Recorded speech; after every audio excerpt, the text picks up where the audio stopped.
வணக்கம் அனைவருக்கும். நான் ட்ரெய்லர் பார்த்துட்டேன். நீங்கள் பார்த்தீங்களா? உங்களுக்கு முன்னாடி பார்த்த ஒரு சந்தோஷம், அவ்வளோதான். சினிமா ரசிகர்களுக்கே அது ஒரு பெருமை. உங்களுக்கு முன்னாடி நான் பார்த்துட்டேன்னு சொல்லிக்கிறது. அதனால தான் ஒரு வேளை பைரசி ஜாஸ்தியாகுதுன்னு நமக்கு தெரியல. பட் இதில் எனக்கு இன்னொரு பெருமை என்னன்னா, இதில் எனக்கு தெரிஞ்சவங்க, எனக்கு ரொம்ப சம்மந்தப்பட்டவங்க, என் கூட வேலை செஞ்சவங்க நிறையா பேர் இதில் இருக்காங்க. முக்கியமாக இதோட டைரக்டர் ஐக், அவர் ஒரு 3ஆம் தலைமுறை சினிமாக்காரர். மை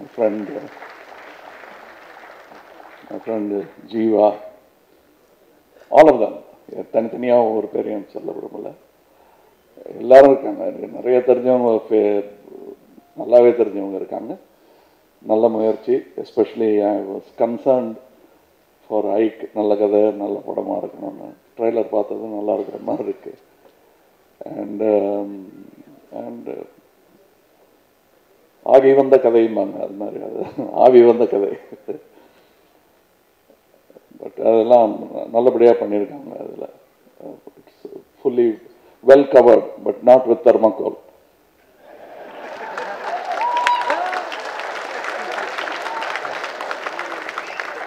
தப்பா சொல்லிட்டேன்னா இல்லை, ஆவின்னதும் அது உடனே ஞாபகம். வேற ஒன்றும் இல்லை.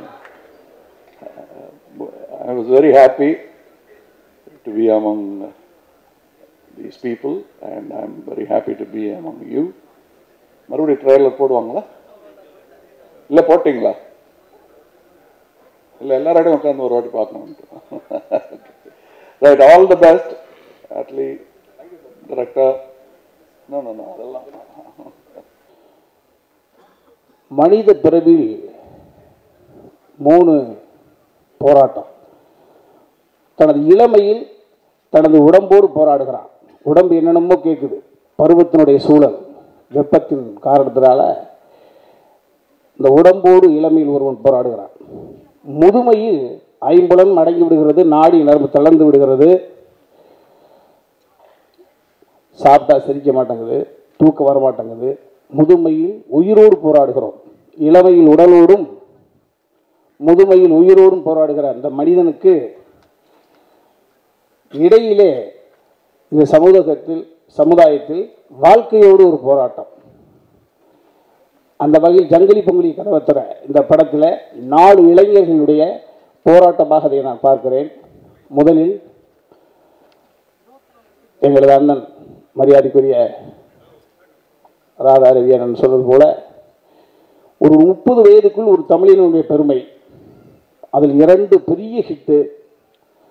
இது எப்படி சாத்தியம்?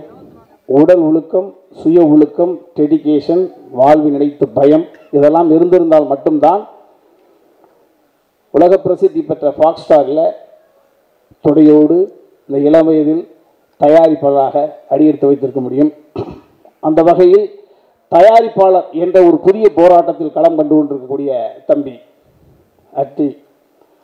2வது, நானெல்லாம் யாரை பார்த்து நடிக்க வந்தேன்னு எனக்கே தெரியாது. நடிகை வேலவர்கள் தெய்வமாக மேலே இருக்கிறார்.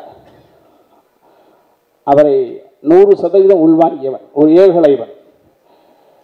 அந்த எந்த குடும்பம் கூட வெற்றி பெறலாம், வெற்றி பெறாமல் போகலாம். ஆனால் நடிகவேல் குடும்பத்திலிருந்து ஒரு விழுது இன்று புரதியாக புறப்பட்டு வந்திருக்கிறது. அவர்கள் அந்த குடும்பம் தோற்றுவிடக்கூடாது. அந்த வகையிலே அதை தாண்டி எனது சினிமா உலகத்தினுடைய ஆரம்ப காலகட்டத்தில் எனது எழுத்தை சப்போர்ட் பண்ணி, என்னையெல்லாம் சப்போர்ட் பண்ணி மேலே ஊக்குவிப்பதன் மூலமாக ராதாரவி எனக்கு எந்தவித பிரயோஜனம் கிடையாது. இருந்தாலும் கூட நீ நல்லா வருவார் தம்பி அப்படின்னு தடுமாறுகிற காரணத்தில் என்னை தடம் மாறாமல் கைகொட்டி அழைத்து சென்ற நல்ல இதயத்துக்கு சொந்தக்காரர். என் வாழ்வினுடைய இந்த ஒரு நிலைக்கு அவர் நிச்சயமாக ஒரு காரணம். அவருடைய உடன் பிறந்த தங்கையினுடைய மகன் ஐக்கு சாதாரணமாக இந்த இடத்துக்கு வந்து விடவில்லை.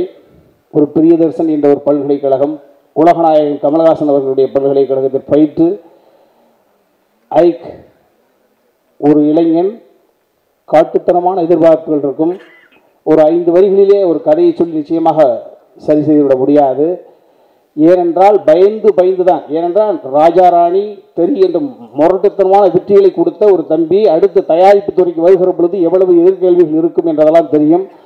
அதையெல்லாம் தாண்டி ஒரு கதையை ஓகேப்பட்டது அவ்வளவு சுலபம் கிடையாது. அந்த பரீட்சையில், அந்த அக்கினி பரீட்சையில் வெற்றி பெற்று இன்றைய தினம் இந்த நிலைக்கு வந்திருக்கக்கூடிய ஐக்குக்கு ஆதரவளித்த அத்தனை நல்ல இதயங்களுக்கும் எனது தாழ்மையான வணக்கம். 2. 3வது, தமிழ்நாட்டில் கடந்த 25 வருடங்களில் ஒரு மனிதனை தள்ளி வைத்து தமிழ் திரையுலகத்தை பற்றி பேசிவிட முடியாது. ஆர்பி சௌத்ரி. இந்த ஆர்பி சௌத்ரி அவர்களினுடைய பெயரை தள்ளி வைத்துட்டு கடந்த 25 வருட காலத்தில் தமிழ் சினிமா வெள்ளை பேப்பராக தான் இருக்கும். அவர் இல்லாமல் அதை விட்டுக்கட்ட முடியாது.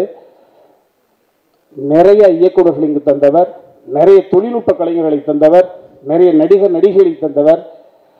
அப்பேற்பட்ட ஒரு குடும்பத்திலிருந்து வந்த அண்ணன் சொன்னதை போல தான் மிகப்பெரிய ஒரு தயாரிப்பாளருடைய போல அப்படின்ற மாதிரிலாம் இல்லாமல் சக தொழிலாளிகளையும் தோள் கொட்டு அப்படி தாளாட்டி கொண்டிருக்கக்கூடிய அன்பு தம்பி ஜீவா. அவன் வெற்றி பெற்றிருக்கிறார், நிறைய வெற்றி பெற்றிருக்கிறார். இடையில் வெற்றிக்கான போராட்டம். அவர் சாப்பாட்டுக்கு பிரச்சனை இல்லைன்னு போராடலை, அவர் வெற்றிக்கான ஒரு போராட்டத்தில் இருக்கிறாரு. ஸோ தயாரிப்பாளர் என்ற ஒரு போராட்டத்தில் தம்பி அட்லி, ஒரு இயக்குனர் என்ற ஒரு போராட்டத்தில் அட்லி, விட்ட வெற்றி மீண்டும் எட்டி பிடிக்க வேண்டும் என்ற வெறியோடு இருக்கக்கூடிய தம்பி ஜீவா, 5வது படமாக எட்டி பிடித்திருக்க விஷால் சந்திரசேகர். இந்த 4 இளைஞர்கள் வெற்றி பெற்றுவிட்டால் நாங்களெல்லாம் வெற்றி பெற்றது போல எல்லாம் உள்ள இறைவன் ஆசீர்வாதத்தோடு ஜங்கிலி புகழி வெற்றி பெற்று எல்லாரையும் இன்புற்றிருக்க செய்ய வேண்டும் இறைவனை பிரார்த்தித்து விடைபெறுகிற நண்பன்.